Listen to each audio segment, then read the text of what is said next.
Muy buenos días, estimados participantes del Diplomado en Ciberseguridad y Ciberdefensa. El día de hoy, pues, extendemos un saludo cordial y con ello, pues, estaremos dando inicio a nuestra videoconferencia denominada Operaciones en el Ciberespacio, para la cual quiero compartirles que hoy, pues, tenemos a bien presentar al Teniente Coronel de Material de Guerra y licenciado Fausto David Rumpich, ¿no? Quien hoy estará compartiendo con nosotros el tema. Para ello, pues me permito compartirles parte de la hoja de vida de él, una hoja de vida con mucha experiencia, de la cual quiero entonces hacer mención. Dentro de la formación académica podemos mencionar que es licenciado en Administración de Recursos y Tecnología por la Universidad Galileo. Tiene una maestría en Tecnología de la Información con especialidad en redes de computadoras y seguridad informática, ambas también en Universidad Galileo. Dentro de su experiencia laboral, podemos mencionar que es analista y programador del Departamento de Informática de la Fuerza Aérea Guatemalteca, programador del negociado de software del Servicio de Informática del Ejército, jefe del negociado de comunicaciones de la sección del sistema del Servicio de Informática, y dentro de ello también podemos hacer mención que ha sido jefe de la sección de documentos del Departamento de Informática DIGECAM, jefe del Departamento de Informática del IPM y ha sido analista y administrador de sistemas del Departamento de Informática de la Escuela Politécnica. Podemos mencionar también que es ejecutivo del Batallón de Ciberdefensa del Comando de Informática y Tecnología. Dentro de los cursos que él ha tenido, ha recibido sobre normas OAS, entrenamiento de ciberdefensa en la Junta Interamericana de Defensa, ha tenido también cursos sobre liderazgo y estrategia de ciberseguridad. Esto lo ha recibido en Florida. También ha tenido entonces cursos sobre operaciones OAS. Hoy quiero dejarle el tiempo entonces al magíster, ¿verdad? Para que él nos pueda compartir el tema del día de hoy y estaremos entonces previo ya a cuando estemos finalizando la videoconferencia, vamos a estar dando un tiempo para las preguntas. Para ello estaremos activando el audio y estaremos también leyendo algunas preguntas que ustedes nos puedan trasladar por medio del chat. Así que con ustedes, pues dejo entonces al Teniente Coronel Fausto David Rumpich. No, adelante, por favor, magíster. Muy buenos días, no sé si me escuchan. Lo escuchamos perfectamente, magíster. Muchas gracias. Pues como ya mencionaron en la presentación, soy el Teniente Coronel de Material de Guerra, Fausto David Rumpich Nog. Actualmente me desempeño como ejecutivo del Batallón de Ciberdefensa del Comando de Informática y Tecnología. Y pues agradezco la oportunidad que nos da el Instituto de Estudios Estratégicos y de Seguridad para poder dar a conocer las tareas que realizamos y poder compartir con ustedes un poco acerca del tema de ciberdefensa. Para esto voy a tener a bien, no sé si es posible que pueda compartir aquí mi pantalla. Sí, magíster, tiene los privilegios para poder compartir acá su presentación. Gracias.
Un segundo, por favor.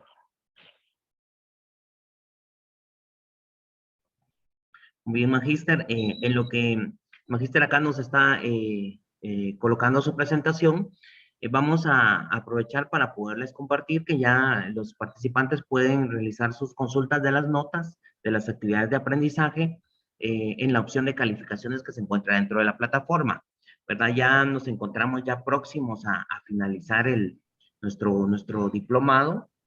Y pues también quiero compartirles que tenemos para el miércoles 1 de diciembre, pues el tema análisis de riesgos.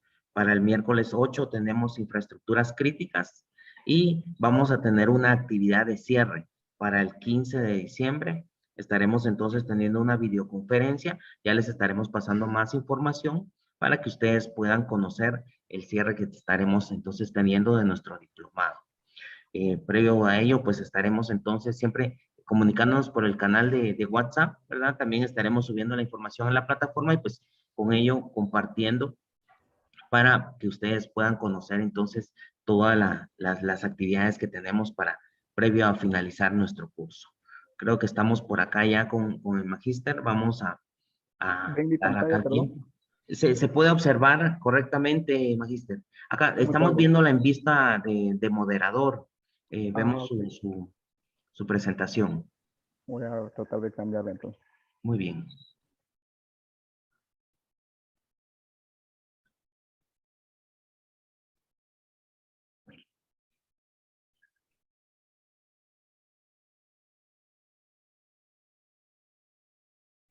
¿Ahora está Ya, bien? ya vemos en vista ya presentación. Gracias, magíster.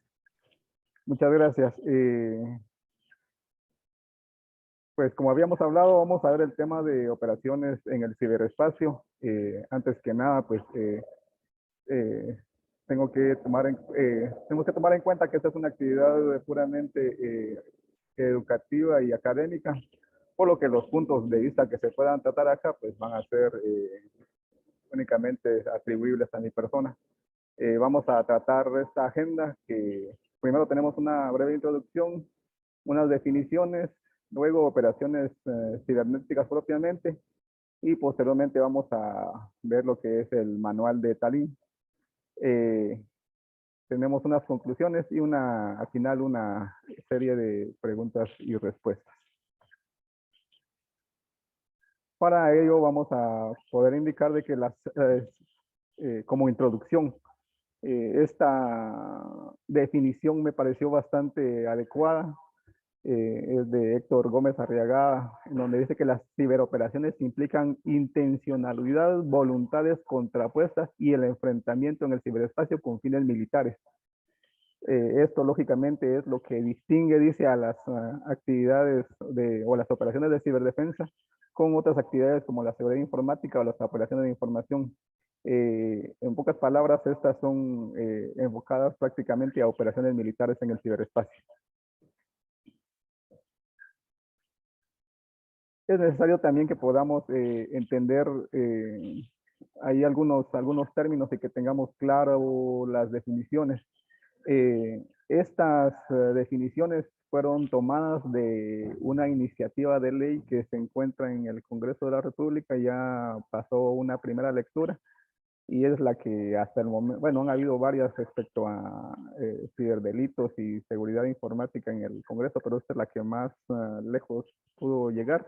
Está pendiente de que pueda dársele seguimiento, pero tiene los conceptos que en un momento podrían llegar a convertirse en ley, entonces nos quisimos basar en estas definiciones.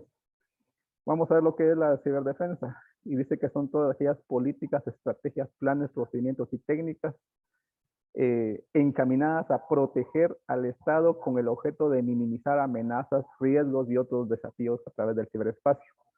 Les puse aquí en rojo la parte que consideré más, que tiene más diferencia con lo que es la ciberseguridad, que también es tomada de la misma iniciativa, donde dice que es el conjunto de herramientas, políticas, conceptos y salvaguardas y otros términos, ¿verdad?, que puedan utilizarse para proteger las propiedades de seguridad de los activos de la organización y los usuarios. Como bien podemos observar, creo que el hincapié que se hace en el tema de ciberdefensa es que este se dedica prácticamente al bienestar o a proteger al Estado para el bienestar de la población, mientras que la ciberseguridad se enfoca propiamente en lo que son las personas individuales y jurídicas y sus bienes. Eh, por el otro lado, pues la ciberdefensa, esta trata de proteger los recursos estratégicos de la nación para poder brindarle a la población un medio adecuado para que pueda desarrollarse.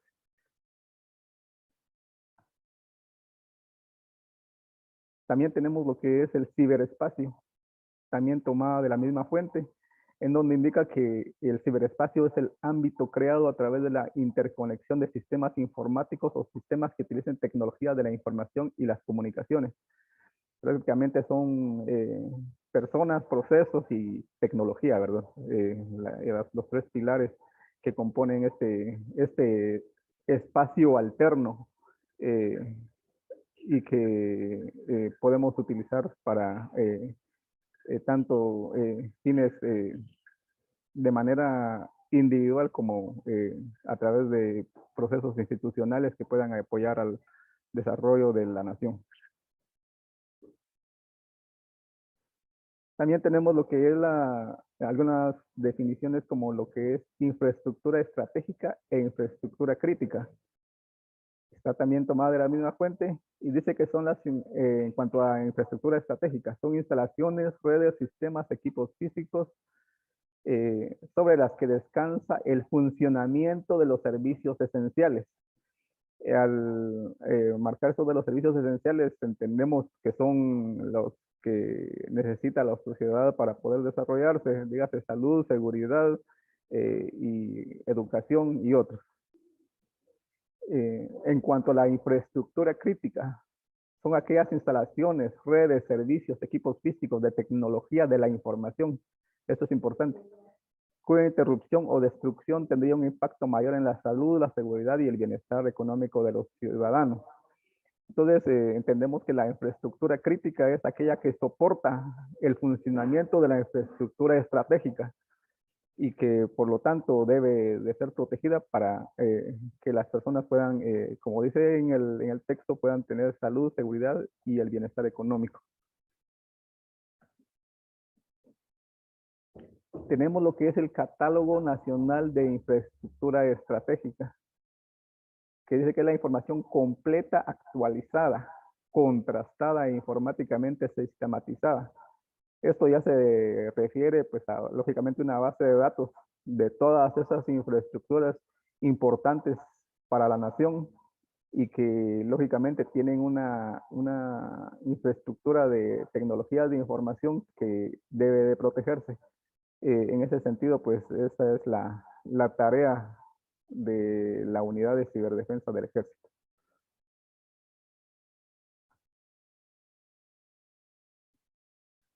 A continuación tenemos lo que son las ciberoperaciones en el ciberespacio.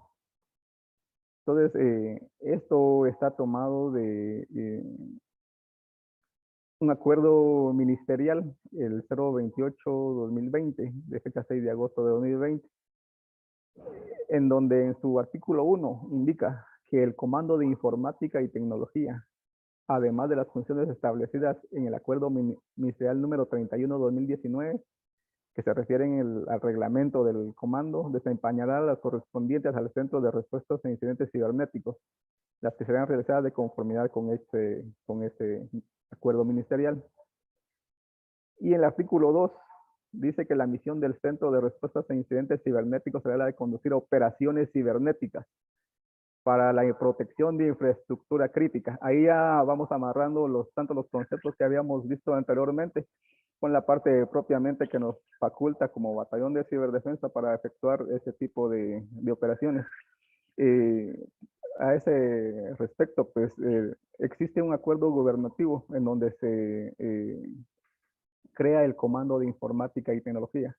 A ese acuerdo gubernativo se le hizo un reglamento que es el que menciona acá, a través del Acuerdo Ministerial 31/2019 se creó el reglamento del Comando de Informática y Tecnología, pero para poder compartir información y para poder efectuar coordinaciones con otros CERT o CECIRT, tanto a nivel nacional como regional e internacional, necesitábamos una figura que fuera común a todas las partes. Y es por eso que en este acuerdo ministerial número 28/2020, pues al batallón de ciberdefensa también se le da la tarea de actuar como centro de respuestas en incidentes cibernéticos, que también está o va en el mismo sentido de la iniciativa de ley, la cual contempla un CECIRT GT Defensa. Y pues en ese sentido se ha tratado de ir avanzando en cuanto a montar la infraestructura y los entes adecuados para dar respuesta a cualquier incidente, siempre en el marco de la defensa de la nación.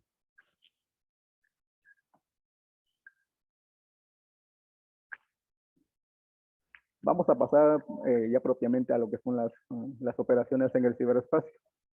Y para eso vamos a ver otra definición de las ciberoperaciones. Y esta la tomamos del manual de Tallinn, que se refiere al empleo, dice que, bueno, las operaciones en el ciberespacio se refiere al empleo de capacidades con el propósito principal de lograr objetivos o mediante el uso del ciberespacio. Y esto lo vamos a tomar porque hay otras definiciones posteriores que van a hacer relación a esto. Luego, tomado de nuestros manuales militares, tenemos que una operación ofensiva, dice, las operaciones ofensivas tienen la finalidad de llevar el combate hacia el enemigo con el propósito fundamental de destruir sus fuerzas o su deseo de luchar. En ese sentido, pues, como les comentaba, las operaciones en el ciberespacio o las ciberoperaciones son eminentemente militares.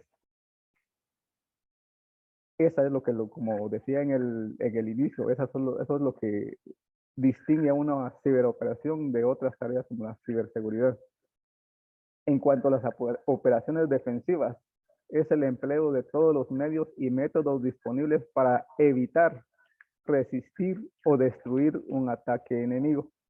Entonces, también hacemos referencia a que son operaciones militares. Una es en la que nosotros tenemos la iniciativa y se trata de llevar, como dice ahí, las operaciones o las operaciones al lugar donde está el enemigo. Y en el caso de las operaciones defensivas es tratar de repeler, resistir o destruir un ataque posible. Esto es simplemente aplicado al ciberespacio y tenemos lo que son las ciberoperaciones. Pero también tenemos operaciones de inteligencia cibernética que se refieren a obtener inteligencia ya como un producto. La inteligencia, sabemos cuál es el ciclo de inteligencia. No es solamente información, sino que ya es una información procesada, a lo que se denomina inteligencia. Y pues las operaciones de inteligencia cibernética se refieren a obtener esa inteligencia a través del ciberespacio o bien para negar su empleo hacia a un actor contrario.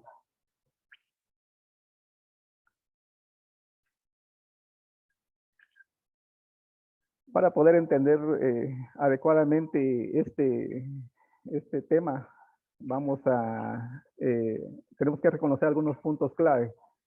Uno de ellos es reconocer el ciberespacio como un nuevo dominio. Hasta hace algún tiempo, sobre todo en ejércitos más desarrollados, yo creo que la referencia siempre ha sido desarrollada por las Fuerzas Armadas de Estados Unidos. Se tenían 4 dominios o 4 lugares, si lo queremos ver de esa manera, donde podían llevarse a cabo las operaciones militares. Estaba el dominio de la tierra, fuerzas de tierra, fuerzas de aire, fuerzas de mar y en el espacio.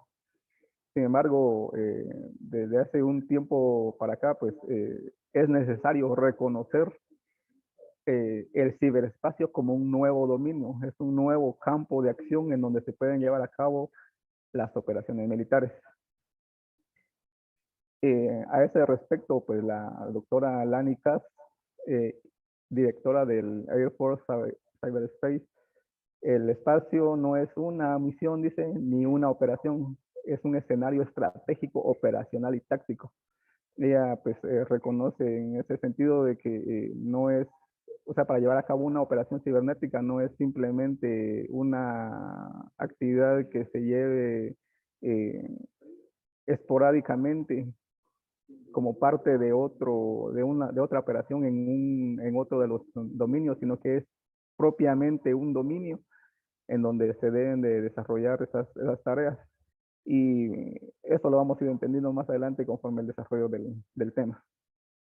Asimismo, las ciberoperaciones, dice por otro lado Héctor Arraigada, las ciberoperaciones debían entenderse como un instrumento más para la solución de problemas militares en su amplio espectro, ya sea que sean operaciones ofensivas, operaciones defensivas o de inteligencia, deben entenderse como un instrumento más al servicio del Estado para poder mantener el bienestar de su población. En conclusión, esto ya es lo que yo pude determinar, es de que el ciberespacio es un nuevo dominio y las fuerzas de ciberdefensa se deben entender como un instrumento más del poder nacional para la consecución de objetivos trazados por la política.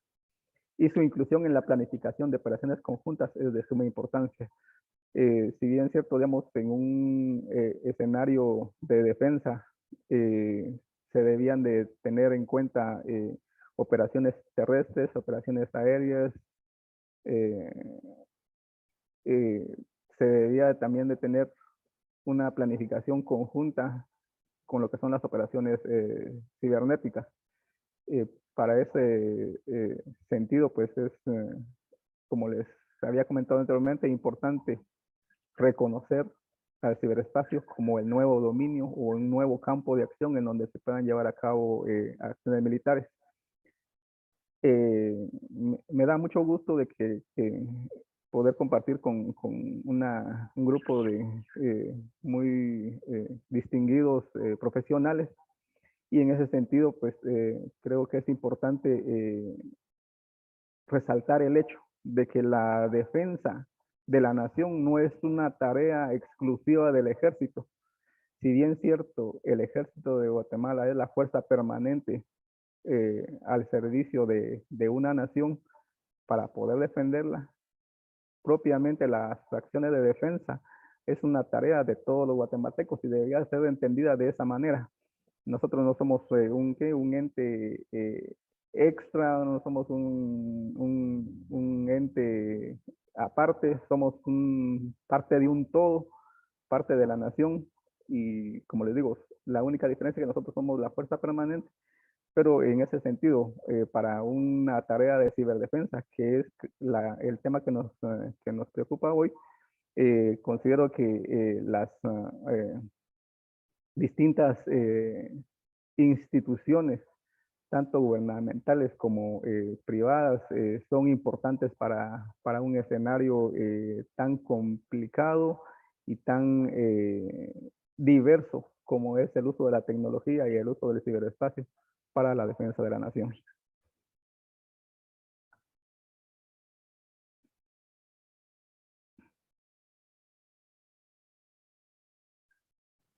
A continuación vamos a ver un extracto de un video.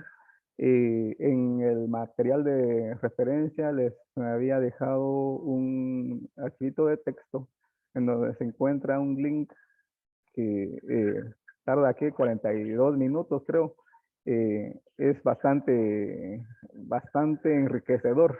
Esperaría que pudieran ustedes en algún momento verlo completo, pero aquí vamos a ver un extracto con unos temas y unos apuntes que van a ser bastante importantes para el desarrollo posterior del tema.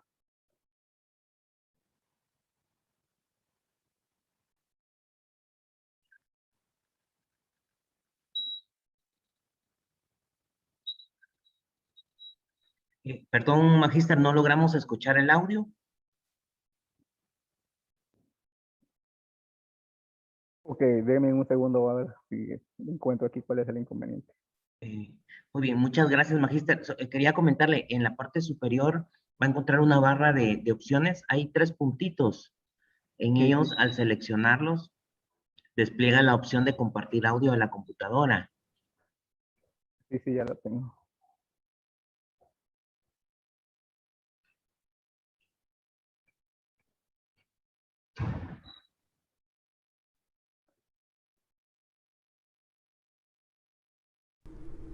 ¿Ahora se lo escuchan? Escuchamos perfectamente, gracias. 1980. Dos naciones están librando una ciberbatalla secreta, ignorada por la opinión pública. La URSS está construyendo el gaseoducto transiberiano, pero no cuenta con la tecnología informática necesaria para controlar con seguridad el flujo del gas natural. Así que el KGB decide hacerse con ella, robándola. La CIA aprovecha encantada la oportunidad y, sirviéndose de un agente doble ruso, cuyo nombre clave es Farewell, es decir, adiós, proporciona a los soviéticos un software malintencionado, preparado para sabotear los sistemas de control del oleoducto. El oleoducto se termina de construir y se instala el software.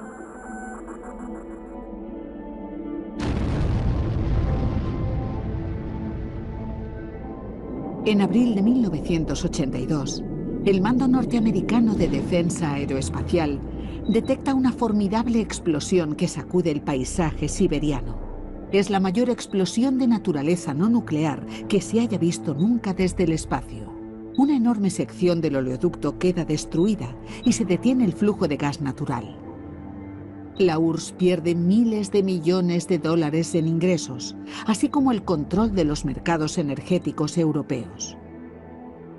El gobierno norteamericano no hace ninguna declaración oficial.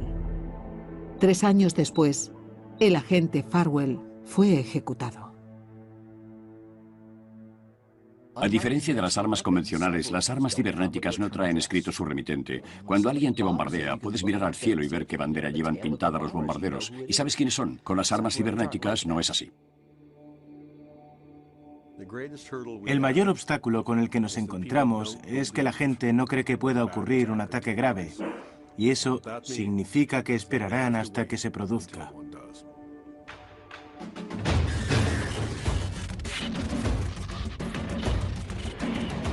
Amenaza cibernética. Como quien se adentra en una niebla silenciosa, hemos entrado en el reino de una guerra cibernética, en la que nuestros enemigos están tan cerca como pueda estarlo el ordenador más cercano. Y ahora las redes digitales de las que hemos llegado a depender se han convertido en armas. Convertir los programas informáticos en armas es la nueva estrategia ofensiva. Estos nuevos ejércitos, con sus nuevos misiles, se cobrarán un tipo nuevo de víctimas.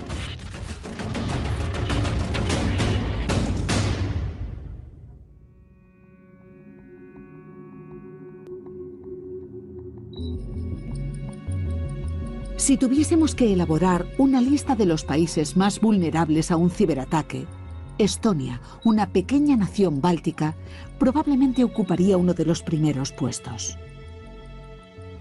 Estonia fue el primer país en votar a través de Internet. El 97% de toda su actividad bancaria se realiza por Internet. De hecho, en este país se considera que el acceso de alta velocidad a Internet es un derecho humano básico. En 2007, el país se enfrentó a un ciberataque que amenazó con paralizar al gobierno, a la banca y a los medios de comunicación. La extensión de aquel ataque no tenía precedentes, pero sus raíces estaban en la propia historia de Estonia.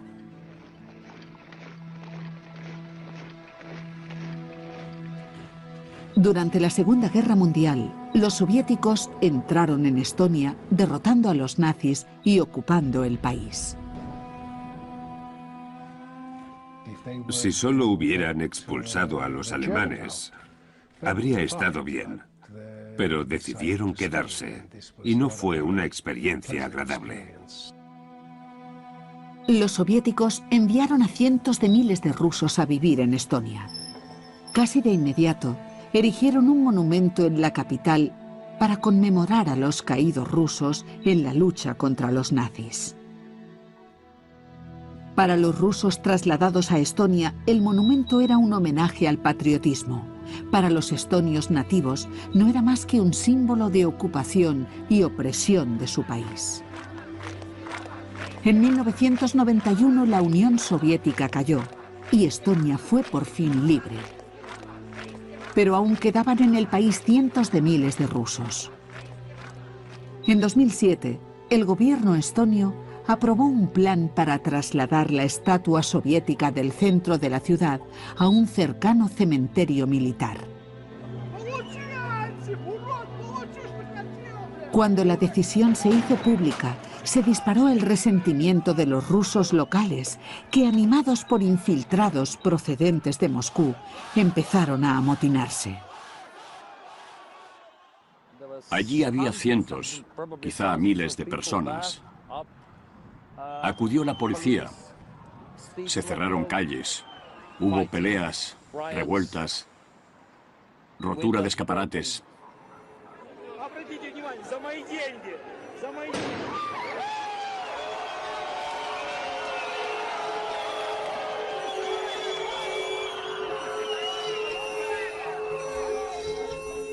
Cuando los estonios se despertaron en la mañana del 27 de abril, se encontraron con que el soldado de bronce ya no estaba allí. En un intento de apaciguar la violencia, el gobierno la había trasladado durante la noche.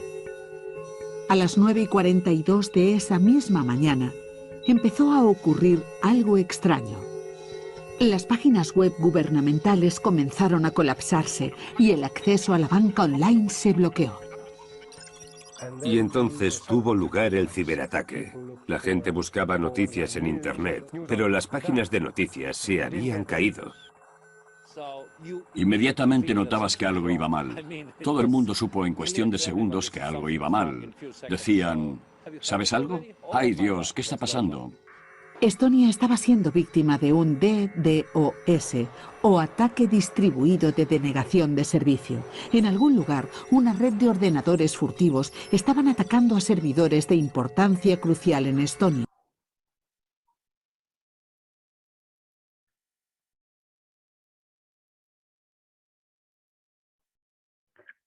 Muy bien, vamos a continuar. Como les comento, este video es bastante amplio y bastante productivo para nuestro conocimiento. Entonces, yo les invito y los animo a que puedan ustedes verlo completo mediante el link que les había compartido. Pero ya hay varias cosas que hay que podemos tomar en cuenta. Número uno es que pues nuestras fuerzas de ciberdefensa fueron apenas creadas en el 2019. Y creo que a nivel latinoamericano estamos más o menos en el mismo nivel de desarrollo de estas fuerzas. Sin embargo, podemos ver de que respecto al ataque que recibió el gasoducto transiberiano fue desde 1980. Realmente estas son actividades que han sucedido desde hace ya bastante tiempo. Sin embargo, como les comento, o sea, nuestras fuerzas pues están ahorita iniciando su desarrollo. Entonces creo que es para tomarlo en cuenta. Ahora realmente hay una brecha bastante amplia entre las actividades que han pasado en cuanto a amenazas cibernéticas en el mundo con respecto a nuestras fuerzas. Pero eso no quiere decir que estemos demasiado mal. Realmente estamos por lo menos ya avanzando en esas tareas y creo que cada vez va a ser más necesario el desarrollo de las mismas. Nuevo, además de eso,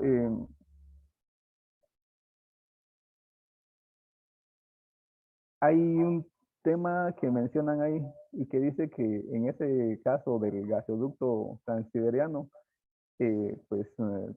todos asumían de que el software había sido preparado especialmente para dañar ese gasoducto, pero, y se supone también que había alguien responsable, pero en el caso del gobierno o del Estado norteamericano, pues no se hizo ninguna declaración.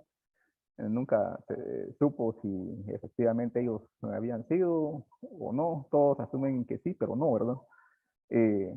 Y luego el siguiente caso, y es ahí donde tiene la conexión con lo que es el manual de Tallinn. Tenemos claro de que si nuestras capacidades o nuestro adelanto tecnológico va a aumentar, también va a aumentar la superficie para que puedan existir ataques a nuestra privacidad, a nuestra seguridad, etcétera. Entonces, en el caso de Estonia, decía que si había una nación a la que se le podía atacar de esa manera, era ese país específicamente, porque ellos tienen el 97% de su infraestructura bancaria o sus transacciones bancarias se hacen a través de Internet. Ellos tienen o previsto de que la conexión a alta velocidad, dice, sea considerada un derecho humano. O sea, son una ciudad demasiado tecnológica y eso lógicamente lleva implícita una amenaza, que es el de que les puedan efectuar algún tipo de ataques de ese tipo. En nuestro país, pues creo que se debe de considerar de la misma manera esa situación. Ya he escuchado en algunos otros proyectos el hecho de que se quiera considerar la conexión a Internet como igual, como un derecho humano, ¿verdad? Sin embargo, eso está muy bien, pero no se tiene en cuenta que aparte de considerar la conexión, también se debe considerar la cultura propiamente guatemalteca, la educación guatemalteca para poder protegerse adecuadamente, ya que como les digo, el aumento del uso de tecnologías tiene implícito de que lógicamente vamos a estar más expuestos a algún ataque de seguridad informática.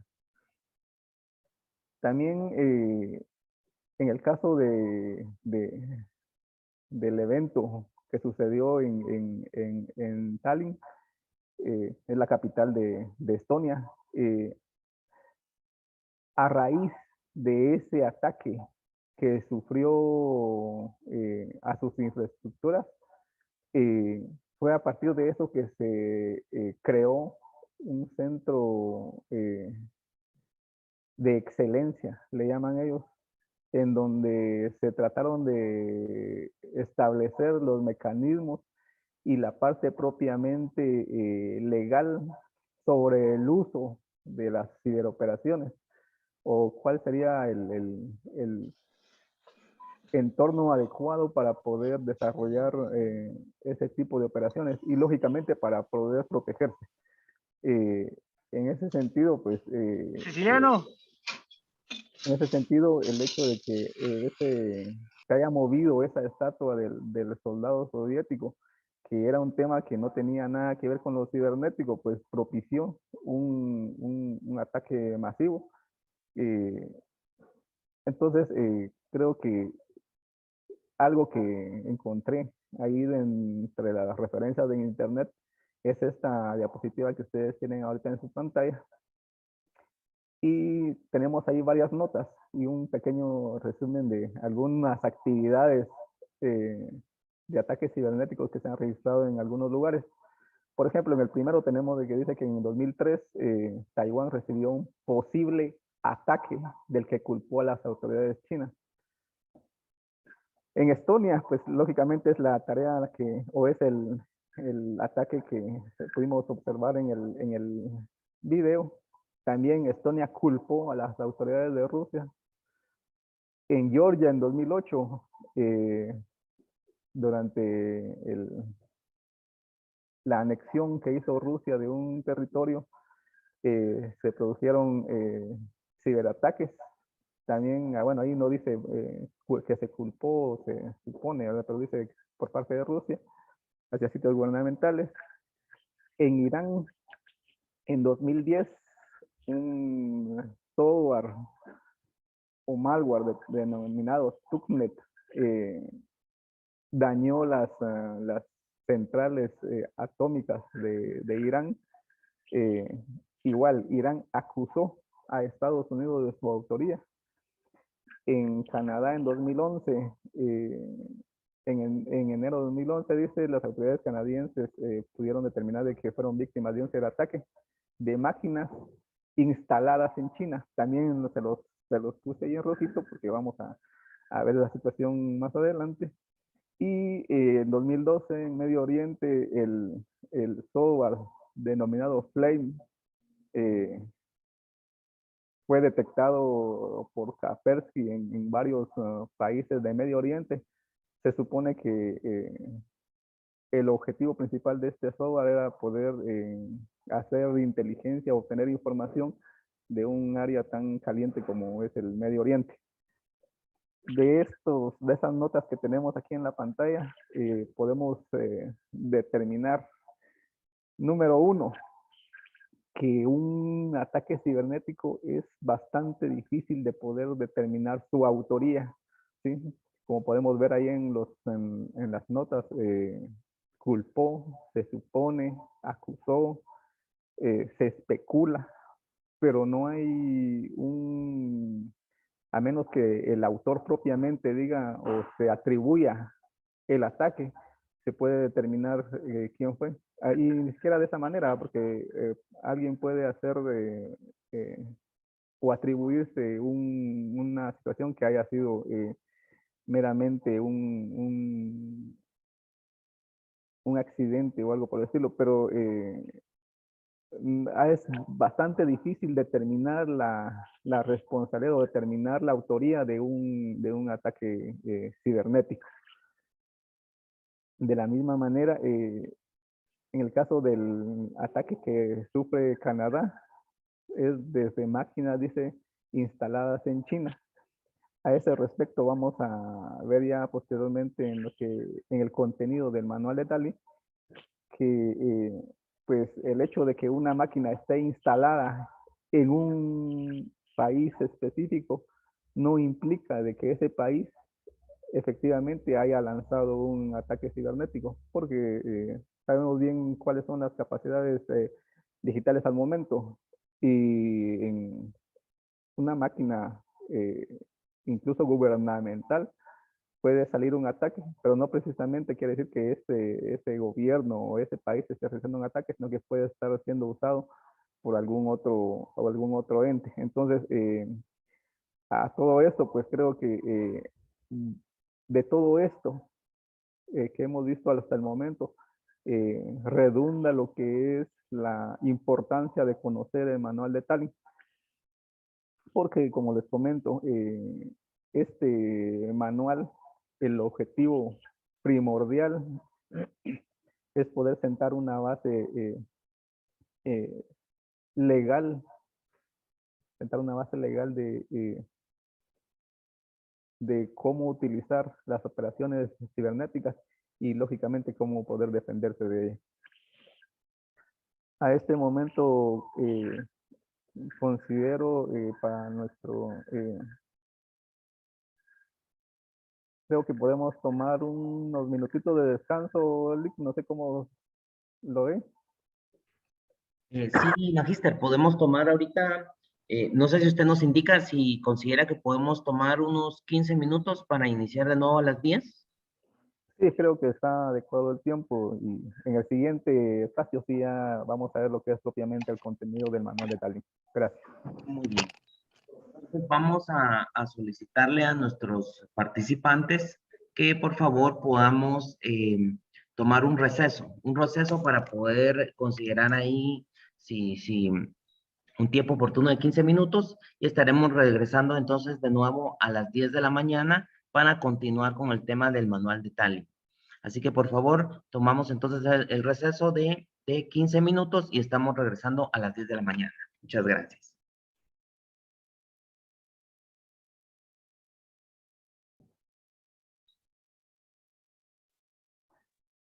Estamos de vuelta, no sé si podemos continuar.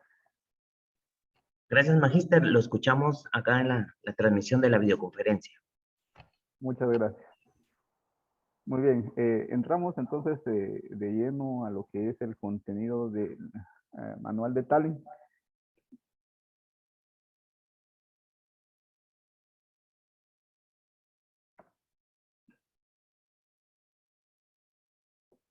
Recapitulando entonces, habíamos hablado de que a raíz de ese ataque que sufrió Estonia en el 2007, como les comentaba, pues se creó el Centro de Excelencia de la OTAN, exactamente ahí en Estonia. Y pues este manual de Tallinn fue elaborado por un grupo de expertos a solicitud de ese centro de excelencia, por lo que se considera que es una iniciativa propiamente académica. Sin embargo, pues el objetivo de es, lógicamente, como les había comentado, pues poder determinar los aspectos legales sobre el uso de ciberoperaciones o de operaciones en el ciberespacio.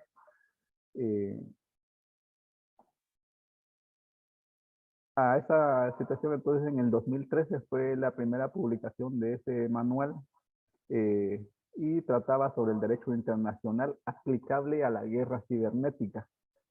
El derecho internacional sobre el uso de la fuerza y el derecho internacional humanitario. En 2017 salió la versión 2.0. En él, pues, se hacían algunas actualizaciones sobre las áreas que ya se habían tratado en el 2013 y se incluyeron algunas otras, como es el derecho internacional de los derechos humanos, la ley del mar, el derecho aéreo, el derecho diplomático y consular.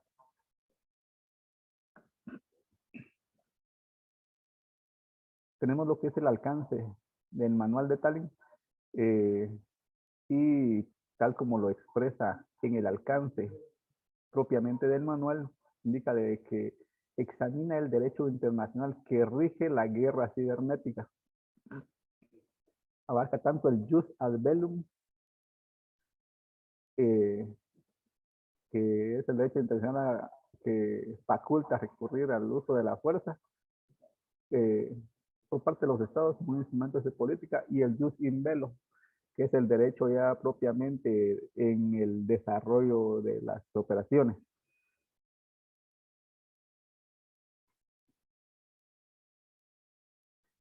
A ese respecto, pues tenemos lo que es de que el manual de Tallinn tiene 92 reglas, distribuidas en 7 capítulos y 26 secciones. Algunos capítulos pues no se han dividido en secciones, sin embargo hay varios que sí tienen varias secciones. Entonces me fue un poquito difícil ponerles en una sola diapositiva todo el contenido, por lo que vamos a examinar un archivo que les compartí también, en donde se hizo un pequeño resumen de cómo está organizado el manual de Tallinn.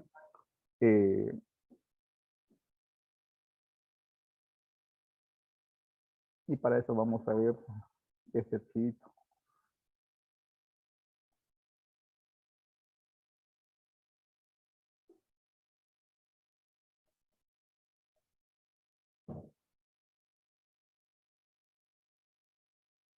No sé si pueden ver en la pantalla el archivo. Es un Excel. ¿Se puede visualizar correctamente el Excel, Magíster? Muchas gracias.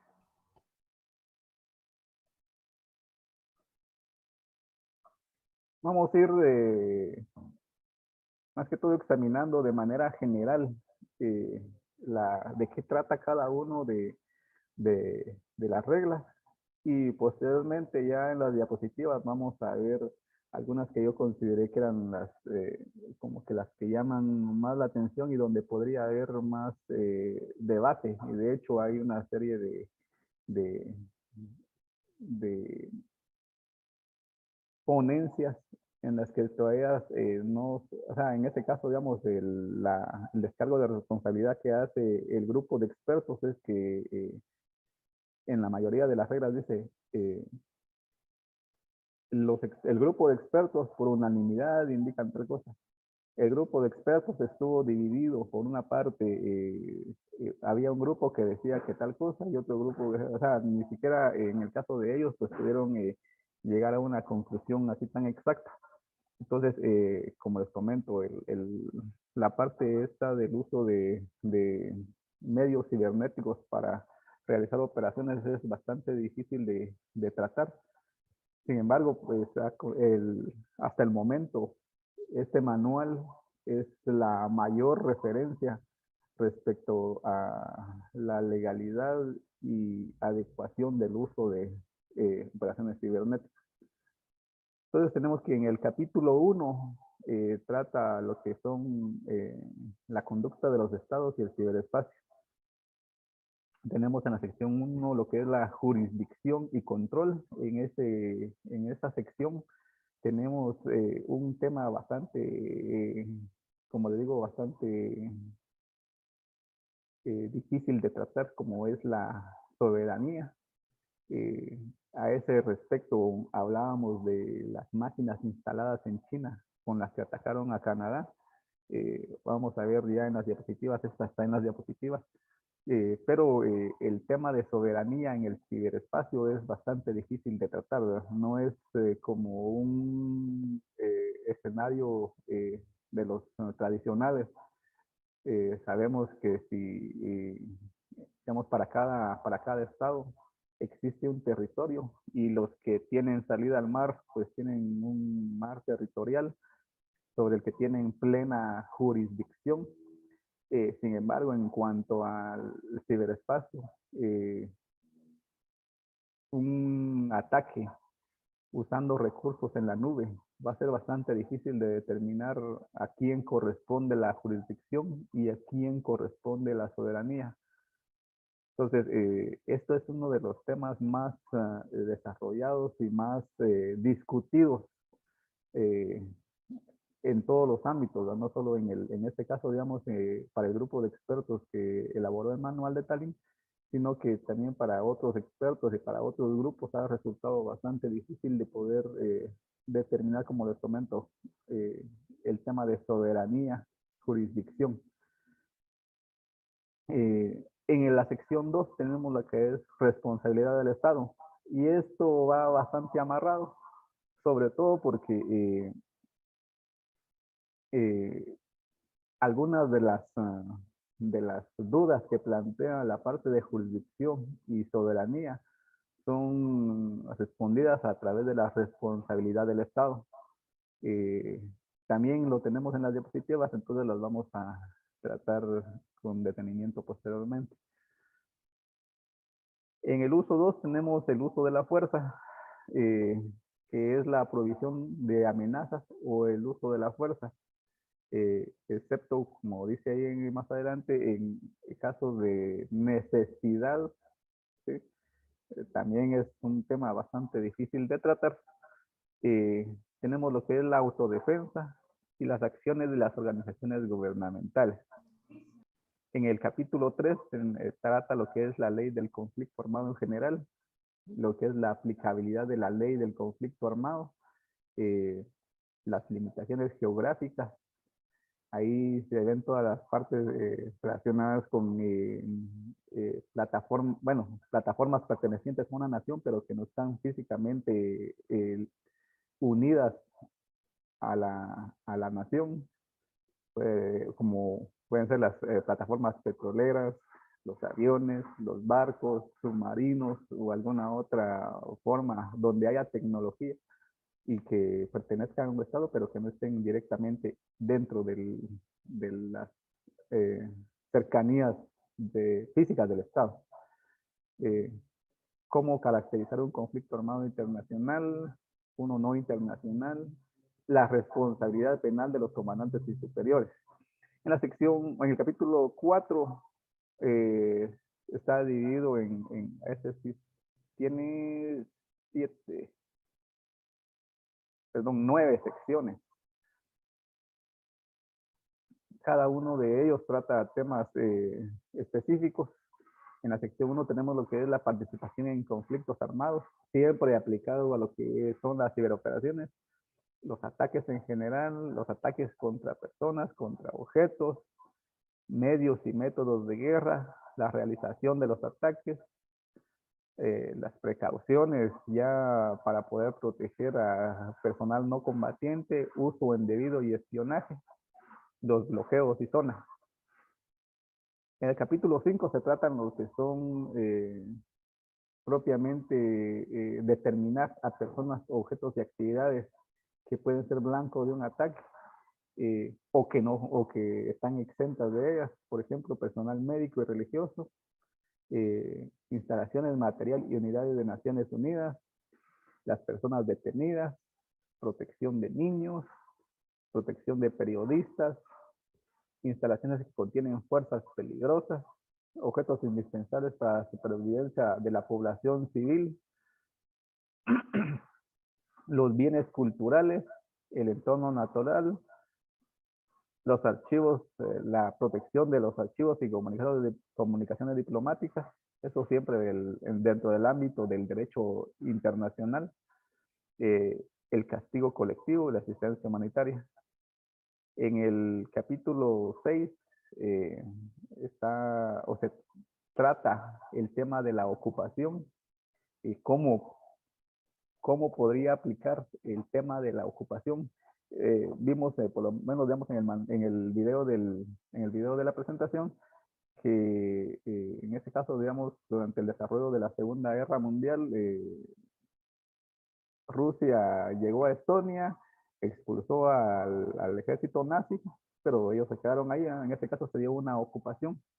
Ahora pasémoslo a cómo podría aplicar eso dentro del ámbito cibernético. Es también un tema bastante complicado de tratar, pero lo tratan de realizar acá en el manual.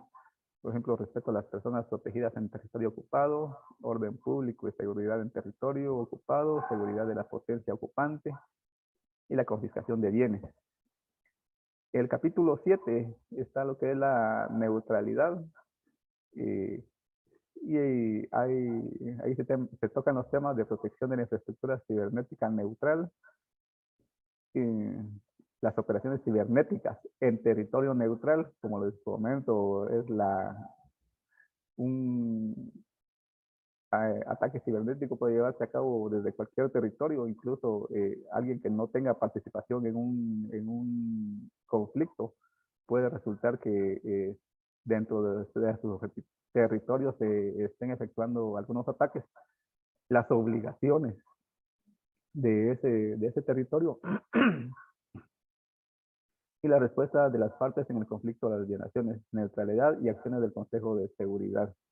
Prácticamente en este archivito, pues, como les comento, traté de condensar los temas que tratan en el manual de Tallinn. También les dejé en las referencias, también en el documento de texto, un enlace, porque el manual como tal, por sus derechos de autor, es un poquito difícil obtenerlo. Si hacen una búsqueda rápida en el internet, van a revisar de que hay referencias, pero el manual propiamente es un poquito difícil de obtenerlo. Pero les puse un link en donde se puede ver de manera digital. Está en inglés, pero con la ayuda de algunas herramientas tecnológicas como el traductor de Google puede ser entendible. Y ahí podemos ver a detalle cada uno de los temas que trata y las conclusiones a las que llegó el grupo de expertos y cómo ellos, en el afán de poder brindar una orientación más adecuada, pues elaboran, como les comento, las 92 reglas.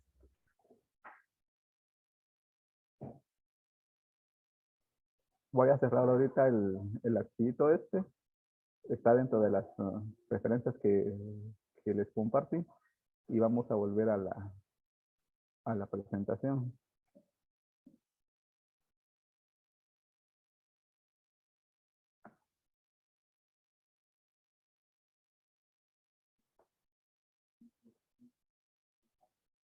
Y vamos a ver lo que es vamos a ver algunas de las reglas que consideré que eran las más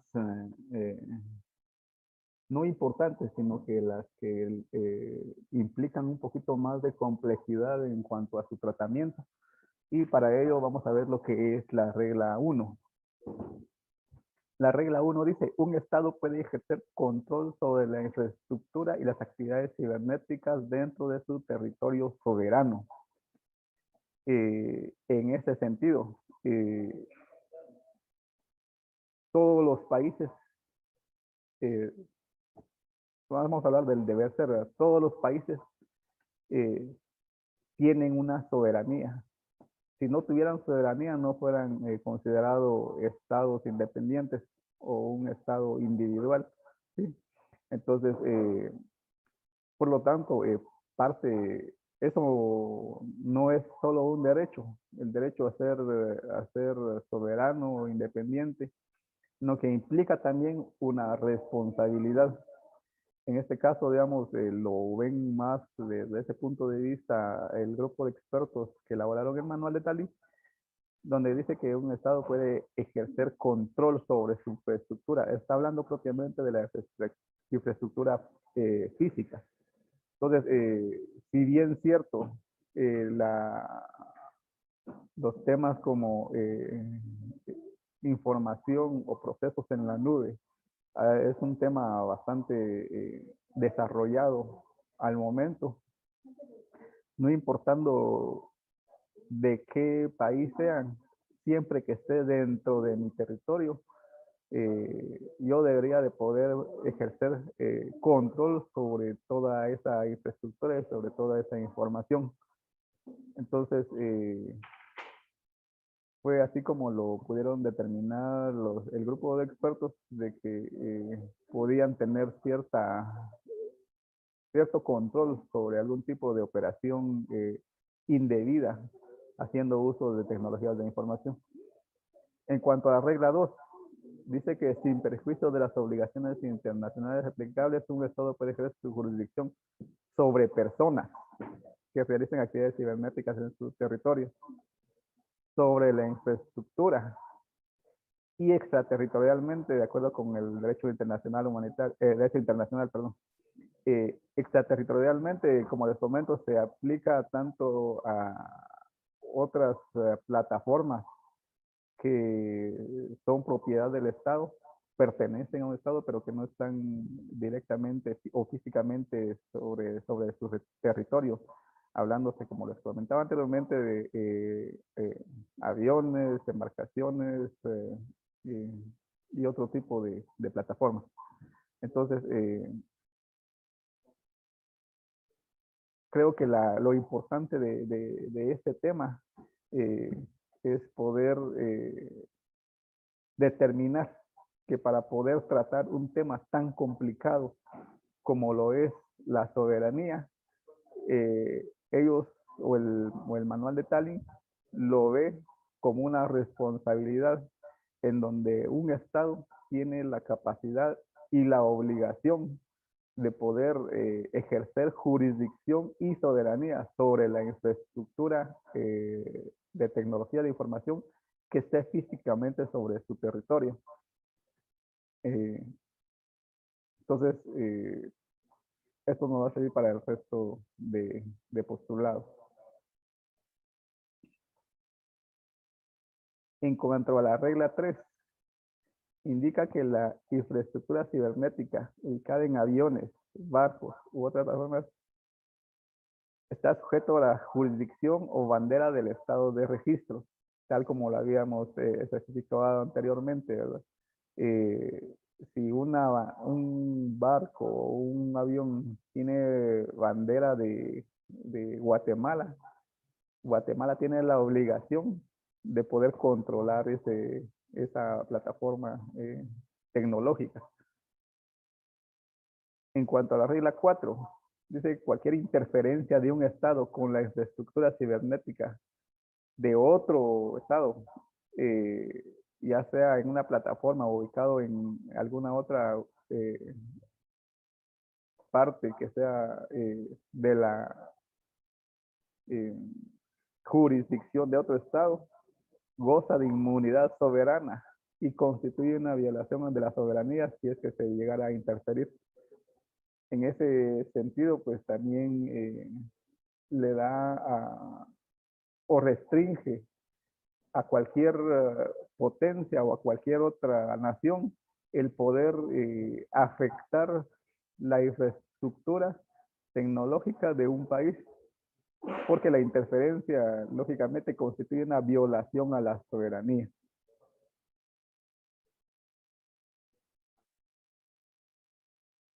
En cuanto a la regla 5, un Estado dice no permitirá, a sabiendas que la infraestructura cibernética ubicada en su territorio o bajo su control gubernamental exclusivo, para ser utilizado en actos que de manera adversa y afectar ilegalmente a otros Estados. A eso me refería en cuanto a la responsabilidad de los Estados. Si un Estado pide o requiere soberanía sobre su infraestructura, entonces tiene la obligación de poder determinar que la infraestructura en su territorio no está siendo utilizado, dice, para afectar ilegalmente a otros estados.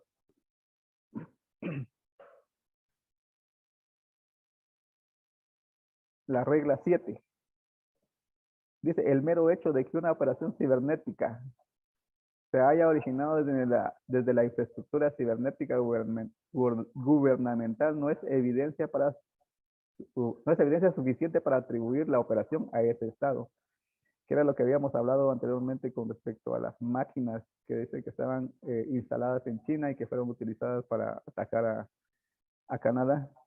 Entonces, en ese sentido, también ellos, como grupo de expertos, hacen la salvedad de que la plataforma, aún que el país haya efectuado los esfuerzos necesarios por mantener su control sobre su infraestructura de tecnología de la información, a pesar de esas medidas que haya tomado, aún puede, dentro de nuestra realidad, de que esa plataforma haya sido utilizada para dañar a un tercero.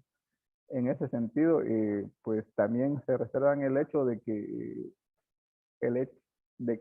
si una computadora haya sido utilizada para lanzar un ataque, incluso desde una institución gubernamental, no es evidencia suficiente para atribuir la operación a ese estado. En ese sentido, es por eso de que vemos en los titulares de que no se puede especificar quién es el autor de un ataque. Ha sido difícil, muy difícil, poder determinar la responsabilidad de un actor estatal. Repetimos las palabras, ¿verdad? Se supone, se culpó, se presume, pero no se puede, o hay varios ataques que, como le digo, se tiene por sentado de que es un actor estatal específico. Sin embargo, atribuirle exactamente o con toda la seguridad la autoría de un ataque cibernético es bastante difícil.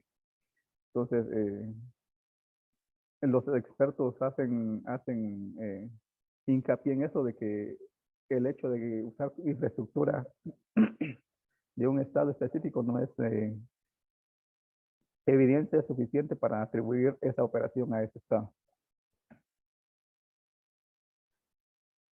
En cuanto a la regla 9, un estado lesionado, dice, por un hecho internacionalmente ilícito puede recurrir a contramedidas, incluidas las cibermedidas contra el estado responsable. Ahí viene la parte propiamente de defensa.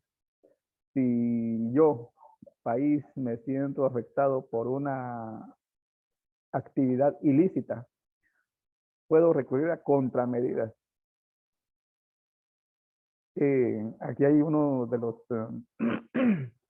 los párrafos que les hacía referencia, en donde hacen hincapié en que, o sea, incluso el grupo de expertos no pudo en todos los casos llegar a una conclusión específica. Dice, sin embargo, todos los expertos estuvieron de acuerdo en que las contramedidas cibernéticas pueden no alcanzar el nivel de ataque armado. Entonces, para que una nación se sienta agredida por otra nación desde un ataque cibernético, puede ser que no sean una acción que pueda dar lugar a una reacción, sobre todo de tipo armado. O sea, si un país fue atacado cibernéticamente, no por eso pueda responder con un ataque armado propiamente. Sin embargo, más adelante vamos a ver que hay otras pequeñas excepciones a esa regla y que en las que sí se puede recurrir a un ataque armado. O sea, un ataque no armado o cibernético puede ser respondido mediante un ataque armado. También dice, debe haber probabilidades de que el acto tenga efectos adversos sobre las operaciones militares o sobre la capacidad militar de una parte en un conflicto armado, o bien de que cause muerte, heridas, destrucción a las personas o bienes protegidos contra los ataques directos. Ahí viene ya una parte que se va a complementar con esta otra diapositiva.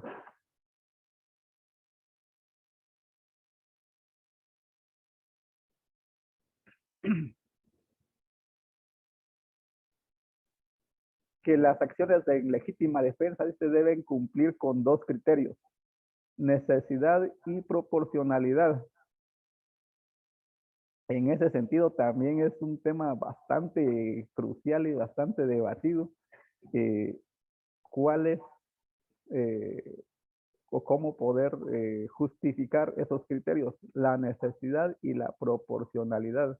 Eso significa que si, vamos a ver primero la parte de proporcionalidad. En cuanto a la proporcionalidad, si a mí me están atacando de manera cibernética, yo podría responder también desde un ataque cibernético con objeto de neutralizar el ataque que yo estoy sufriendo. Hasta ese punto, el grupo de expertos considera que es una legítima defensa. También existe la parte de necesidad, y es cuando no se ha sufrido ningún ataque de otra nación, pero se tiene información de que es inminente. Entonces, previo a que suceda, se puede actuar. En ese criterio de necesidad es un poquito más complicado, porque como bien sabemos, hay naciones poderosas que, haciendo uso de ese criterio, pueden realizar una acción sin que haya habido un ataque por parte de un tercero. Entonces, es una tarea bien debatida.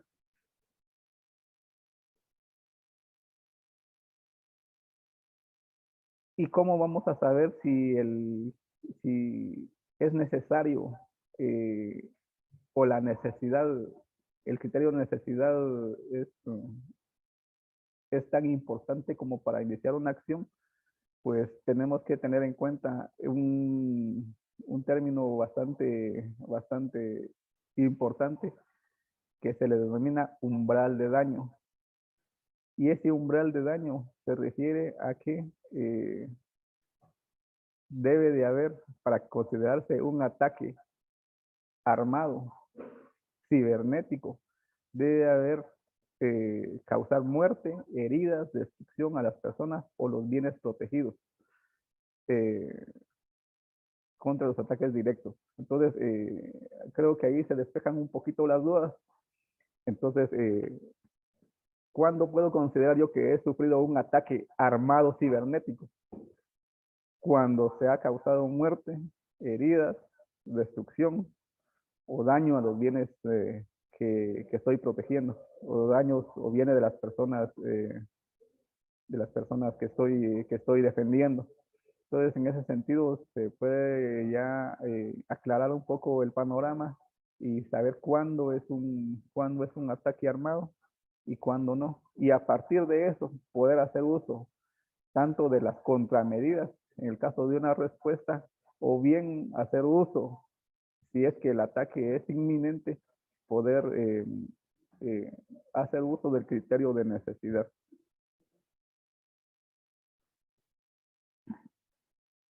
Pasamos a lo que es la regla 21.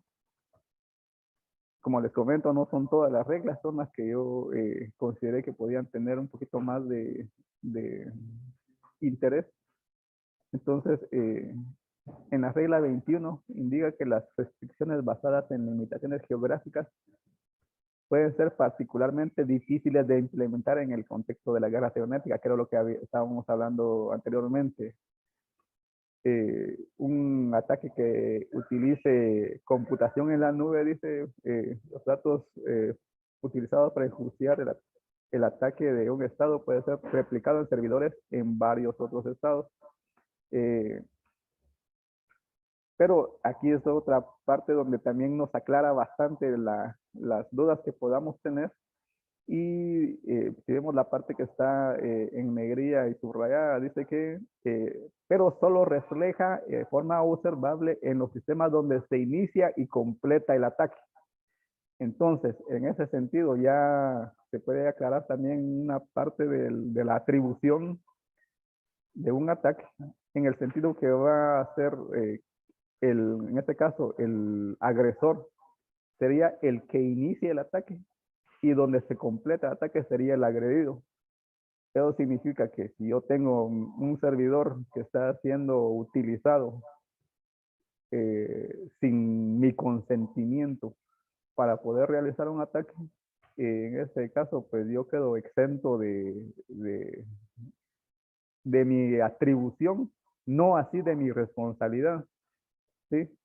Esto vamos a aclararlo, ya que como les comento, no me pueden a mí decir que yo estoy atacando, pero sí tengo una responsabilidad en cuanto a mi soberanía, porque se supone que si yo estoy pidiendo soberanía como Estado, también tengo que tener el control sobre mi infraestructura. Entonces, como les comento, ahí se va amarrando todos los conceptos que habíamos visto anteriormente y va despejando las dudas que pueden haber en cuanto a los temas que trata el derecho internacional. Esta es otra de las reglas que consideré adecuadas. Dice que un ciberataque es una operación cibernética, ya sea ofensiva o defensiva. Es decir, razonablemente se espera que cause lesiones o la muerte a personas o daños o destrucción a objetos. Regresamos a lo que es el umbral de daño requerido. Para que un ciberataque o una operación cibernética sea de manera ofensiva o defensiva, como ya habíamos hablado, debe de llegar a lo que es el umbral del daño. Y el umbral del daño es el daño o muerte a personas o destrucción de infraestructura básica que sirva para el bienestar de una población.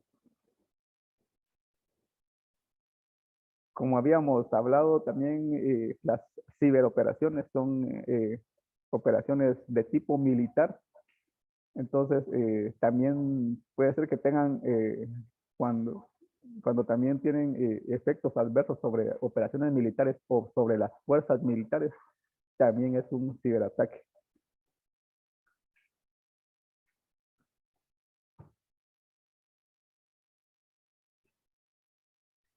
Y creo que ya vamos llegando ya al final de la presentación. Tenemos una parte de conclusiones. Y lo primero es que el ciberespacio es un nuevo dominio y lo debemos de considerar de esa manera. Como les comento, tradicionalmente se han considerado 4 dominios: el mar, el aire, la tierra y el espacio. Y ahora se une este nuevo dominio que es el ciberespacio. Por lo tanto, para proteger el ciberespacio debe de existir una fuerza de ciberdefensa, que como les comentaba en el intermedio, pues si bien es cierto, el Ejército de Guatemala a través del Batallón de Ciberdefensa tiene esa unidad encargada de la defensa de la nación o de los intereses nacionales en el ciberespacio, es una tarea realmente la defensa de todos los guatemaltecos. Y en ese sentido es bastante importante que se unan esfuerzos entre todas las instituciones. Una parte muy importante creo que es el sector privado, el sector educativo. Las universidades tienen bastante capacidad en cuanto a personal técnico y conocimientos en esta área, y como les comentaba, pues la cooperación entre las distintas instituciones nos va a hacer más resilientes como nación a un ataque que pueda afectar de manera masiva a todos los ciudadanos. En cuanto a las operaciones en el ciberespacio, pueden ser ofensivas, defensivas y de inteligencia. Generalmente el enfoque de las Fuerzas Armadas de Guatemala siempre han sido defensivas. Sin embargo, en el caso del ciberespacio es un poquito más amplio y puede optarse a un enfoque ofensivo si es que fuera necesario. Entonces, creo que en ese sentido también lo amarramos con lo que es la primera conclusión, en donde para poder tener capacidades adecuadas de defensa o de ofensiva nacional, se debe de tener contribución y cooperación con todos los sectores de la sociedad guatemalteca. La otra conclusión, en el desarrollo de dichas operaciones se debe tener en cuenta las recomendaciones y reflexiones contenidas en el manual de Tallinn para evitar transgredir los principios y postulados de la Carta de Naciones Unidas y el derecho internacional de los conflictos armados. Esto es esencialmente importante, y es por eso, como les comentaba al inicio, el agradecimiento bueno, por esta oportunidad que nos dan de exponer en este caso lo que es el contenido del manual de Tallinn, de manera de que o sea, no solo las Fuerzas Armadas tengan conocimiento sobre este instrumento de referencia, sino que lo tengamos todas las instituciones que formamos parte de esta sociedad guatemalteca, de manera que ante una situación en la que fuera necesario nuestra participación, pues se pueda actuar de manera adecuada, de acuerdo a los principios y postulados, como dice, de la Carta de las Naciones Unidas y del derecho internacional de los conflictos armados. Y pues tenemos ahorita todavía unos minutos para lo que son preguntas y respuestas. No sé si tienen ahí alguna.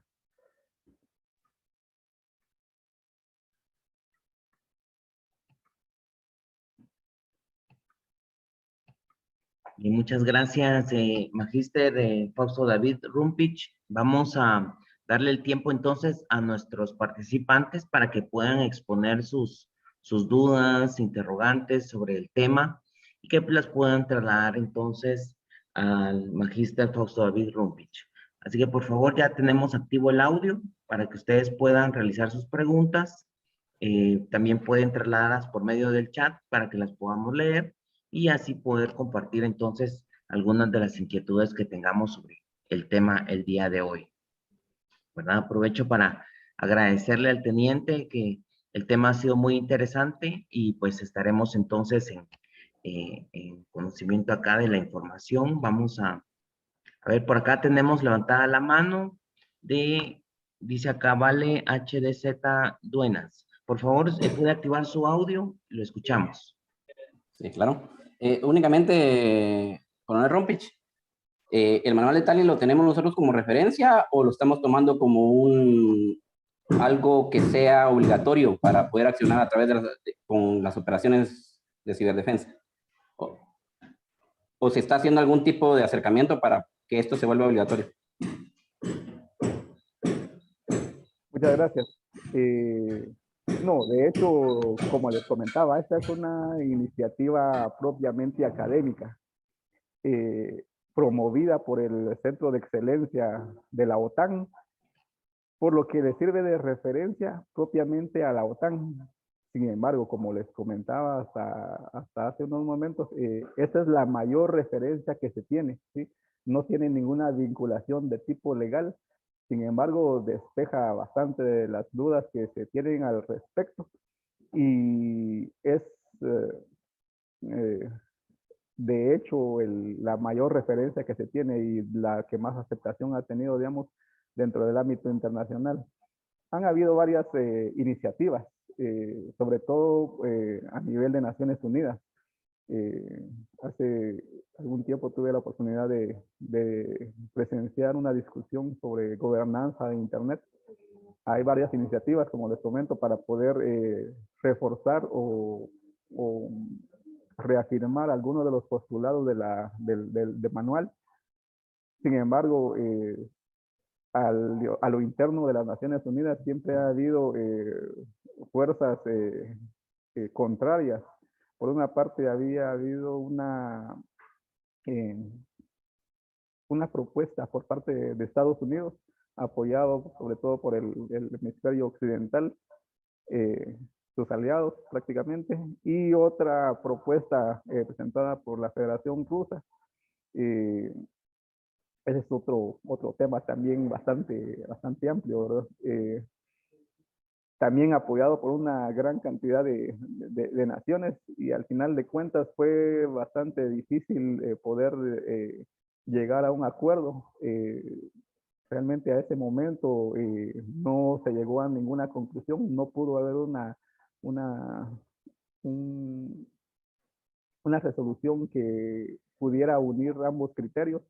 Se tuvo esa iniciativa, pero no se llegó a nada concreto. Entonces, como les comento, bueno, en este caso, digamos, de que se llegara a un acuerdo a nivel de Naciones Unidas, tendría que haber un proceso de aceptación o de unión a ese acuerdo para poder ser aplicado ya a los países que se adhieran a ese acuerdo. Entonces, a nivel nacional, nosotros solo lo tenemos como una guía y nos dirigimos ya directamente a lo que es el derecho internacional de los conflictos cuando sucede algún tipo de actividad actualmente. Es correcto. Gracias. Es únicamente referencia, y ya la parte propiamente legal. Los acuerdos a los que Guatemala está suscrito. Gracias, Rumpich, muy amable. A la orden. Bien, aún continuamos con un tiempo para poder realizar las consultas, por lo que solicitamos a nuestros participantes puedan exponerlas. Estaremos entonces dando unos minutos más para que podamos compartirlas, y pues pueden ya hacer uso del audio, el cual se encuentra ya activo, para que puedan entonces trasladar las consultas al teniente coronel Fausto David Rumpich. Por favor, vamos a tomar entonces unos minutitos más para realizar las preguntas. Si alguien desea realizar la pregunta por medio del chat, lo tenemos activo. Y si quisiera pues hacer uso del audio, también puede activar su audio para poder entonces darle el tiempo para poder trasladar las consultas que consideren pertinentes. Estamos por acá ya casi finalizando nuestras actividades, y pues estamos a la vista. Consideramos que ya no habría entonces ninguna otra interrogante sobre el tema, por lo que estaremos entonces dándole nuestro agradecimiento, teniente coronel Fausto David Rumpich, por habernos compartido este conocimiento, y para ello pues el día de hoy queremos hacerle entrega, ¿verdad? El cual se le estará haciendo llegar por medio digital del siguiente reconocimiento, que dice de la siguiente manera: el Instituto Nacional de Estudios Estratégicos en Seguridad otorga el presente diploma a Teniente Coronel de Material de Guerra DEM, Fausto David Rumpich Nog, en agradecimiento al desarrollo de la videoconferencia Operaciones en el Ciberespacio, impartida en el Diplomado en Ciberseguridad y Ciberdefensa, dirigido a servidores públicos del Sistema Nacional de Seguridad con una duración de 2 horas. Guatemala, 24 de noviembre del 2021, el cual se encuentra firmado por nuestro director general, el magíster Jorge Francisco Girón Mendizábal, y nuestra encargada temporal de la dirección académica, la magíster Claudia Victoria García García. Con ello, pues, extendemos un agradecimiento, magíster Fausto David Rumpich, por compartirnos este conocimiento. Reiteramos, pues, nuestra fraternidad hacia usted y, pues, hacerlo partícipe de la familia del INES, ¿verdad? Con estos conocimientos que usted nos ha trasladado a nuestros participantes del Diplomado en Ciberseguridad y Ciberdefensa.